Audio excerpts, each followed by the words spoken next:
जय हिंद बच्चों, आप सभी का मेरे चैनल पर फिर से स्वागत है। तो आज हम लोग देखते हैं यूपी बोर्ड के क्लास 6 का अभ्यास 13A देखेंगे। इसके पहले के सारे वीडियोस आपको प्लेलिस्ट में मिल जाएंगे।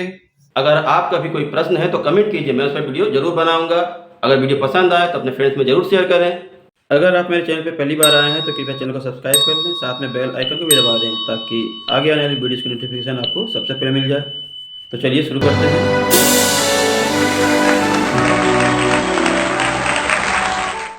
तो हम शुरू करते हैं।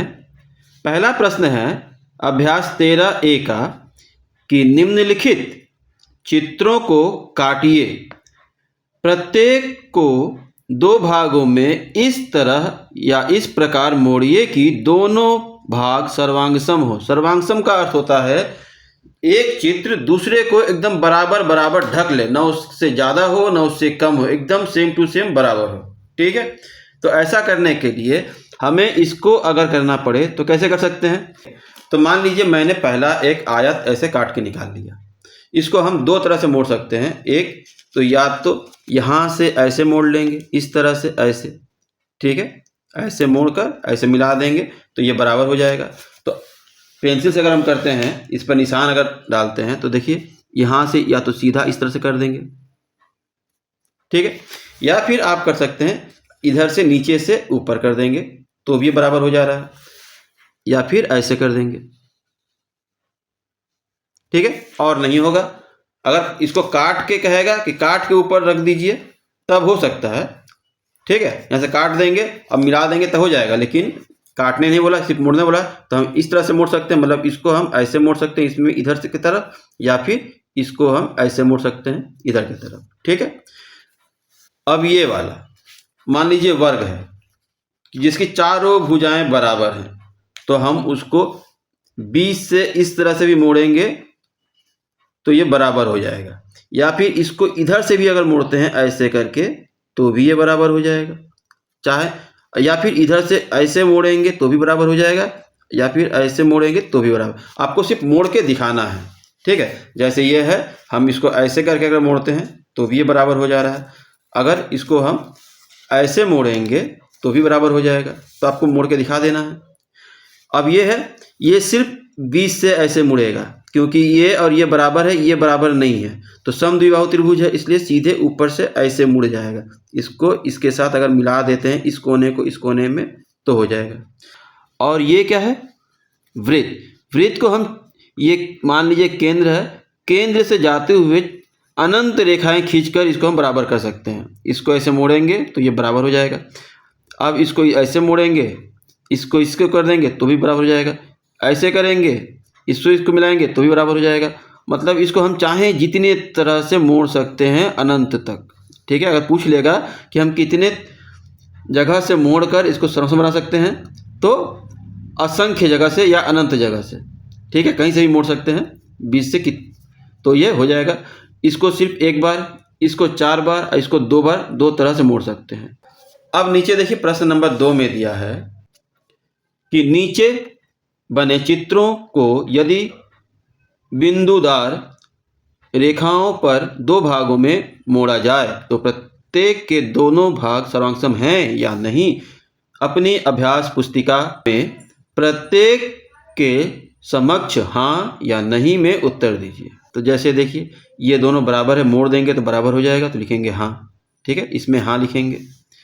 फिर इसमें क्या करेंगे, ये देखिए इधर ज़्यादा कम हो गया है, इधर ज़्यादा हो गया है, तो ये नहीं होगा, नहीं लिखेंगे, ठीक है।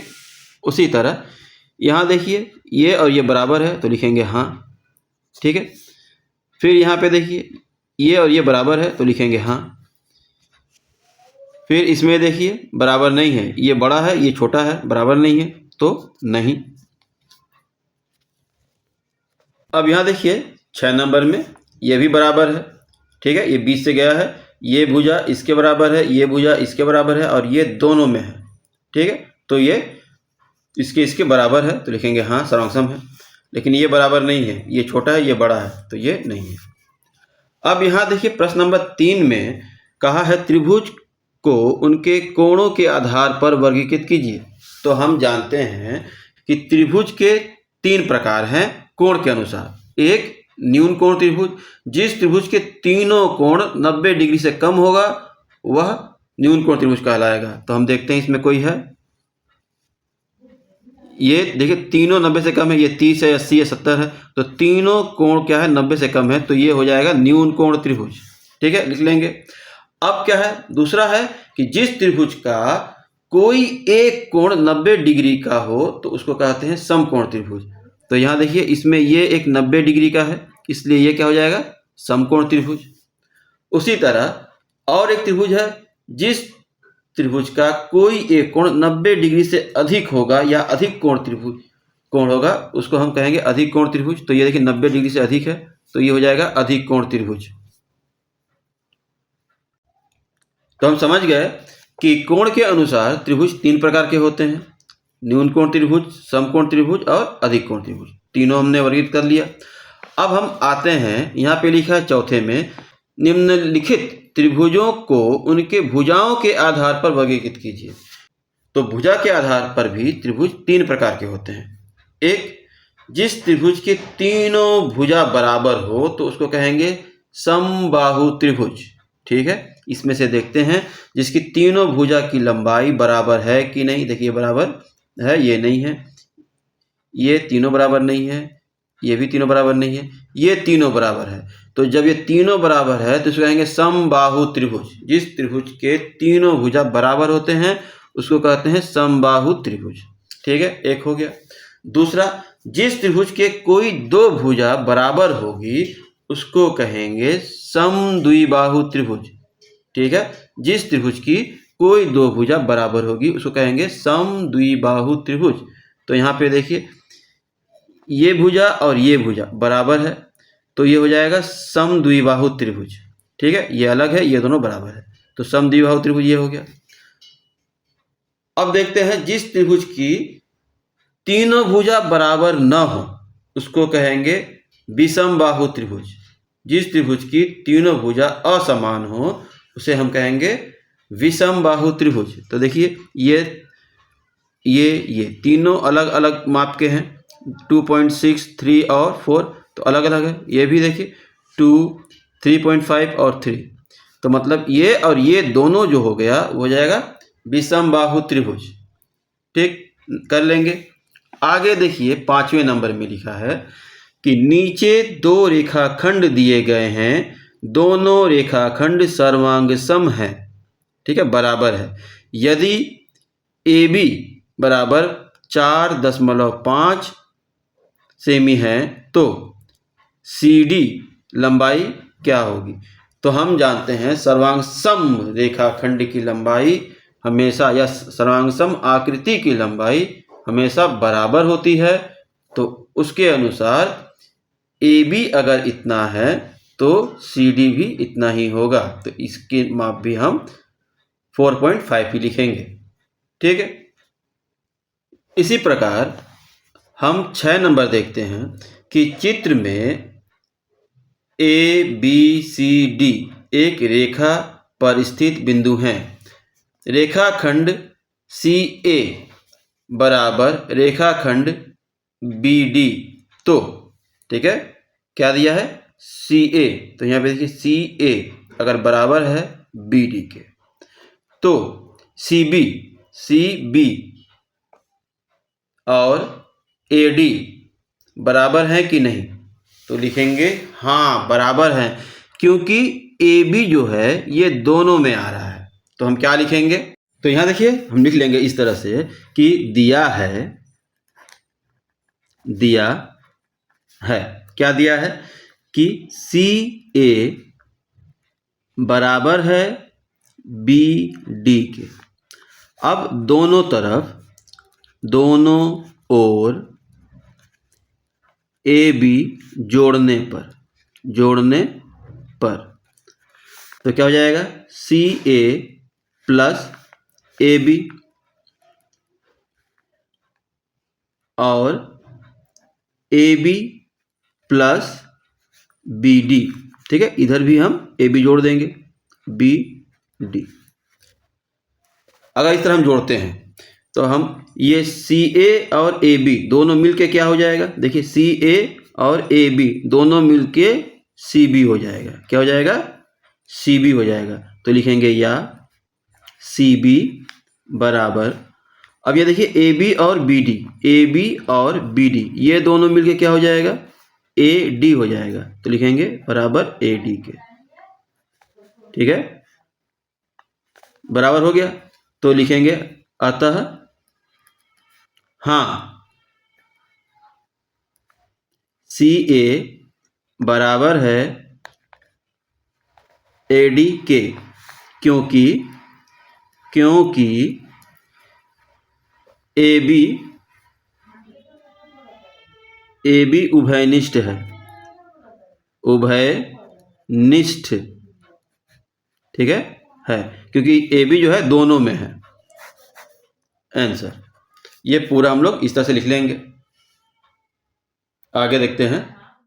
अब यह देखिए आखिरी प्रश्न 7वां है कि नीचे बने चित्र में कोण ए ओ बी बराबर है कोण सी ओ डी के। तो ए ओ बी कहाँ? देखिए यहाँ पे ए ओ बी ये वाला कोण, ठीक है, बराबर है कोण सी ओ डी के, सी ओ डी के इस वाले कोण के बराबर है। तो क्या ए ओ सी ये वाला, ठीक है, यहाँ से यहाँ तक बराबर है बी ओ डी के, अब ये वाले के। तो हम जैसे मान लीजिए राजू के पास कुछ पैसे हैं एक्स और मोहन के पास कुछ पैसे हैं एक्स, ठीक है, ये बराबर हैं, जितने भी पैसे हैं वो पहले बराबर हैं। उसके बाद उसकी मम्मी ने दोनों को 5 रुपये इसको भी दे दी, 5 रुपये इसको भी दे दी। देखिए ये इसमें भी है और ये इसमें भी है। तो क्या इनके पास जो पैसे हैं वो बराबर हैं? तो होंगे, चाहे जितने भी पहले अगर पैसे बराबर थे, अब बाद में दोनों को जो मिला वो 5-5 रुपये दोनों को मिल गया है, तो दोनों के पैसे बराबर होंगे। तो हम इसको इस तरह से समझ लेते हैं। जब सॉल्व करेंगे तो क्या समझेंगे? पहले दिया है, ठीक है, ये दिया है। अब इसमें लिखेंगे अब दोनों ओर कोण BOC जोड़ने पर दोनों तरफ BOC जोड़ देंगे। जोड़ने पर क्या आएगा? देखिए आएगा कोण AOB प्लस कोण BOC बराबर कोण BOC प्लस कोण COD। ठीक, अब देखिए, अब दोनों में इसमें भी ये कोण जोड़ दिए, इसमें भी ये कोण जोड़ दिए। अगर हम जोड़ देंगे तो अब जब ये दोनों कोण एक साथ मिल जाएगा, AOB और BOC अगर मिल गया तो क्या हो जाएगा? बीच वाला हट जाएगा, AOC हो जाएगा। तो हम ये लिख सकते हैं या कोण AOC बराबर है, इसी तरह BOC और COD अगर जुड़ जाएगा तो ये बीच वाला हट जाएगा, BOD हो जाएगा। तो लिख सकते हैं कोण BOD। ठीक है, समझ में आया? दोनों में ये जोड़ने पर हमारा ये प्राप्त हो गया। तो लिखेंगे अतः यहाँ कोण AOC बराबर है कोण BOD के। आंसर ठीक है, लिख सकते हैं इस तरह से। और ये चैप्टर खत्म हो गया। अब अगले एक्सरसाइज में हम 13.B देखेंगे। यहाँ तक वीडियो अगर समझ में आया है, अच्छा लगा है तो वीडियो को लाइक करें, कमेंट करके बताएं कि वीडियो कैसा लगा। कोई क्वेश्चन है तो कमेंट कीजिए, मैं इस पर वीडियो जरूर बनाऊंगा। तो मिलते हैं अगली वीडियो में एक नए प्रश्न के साथ। तब तक के लिए टाटा बाय बाय।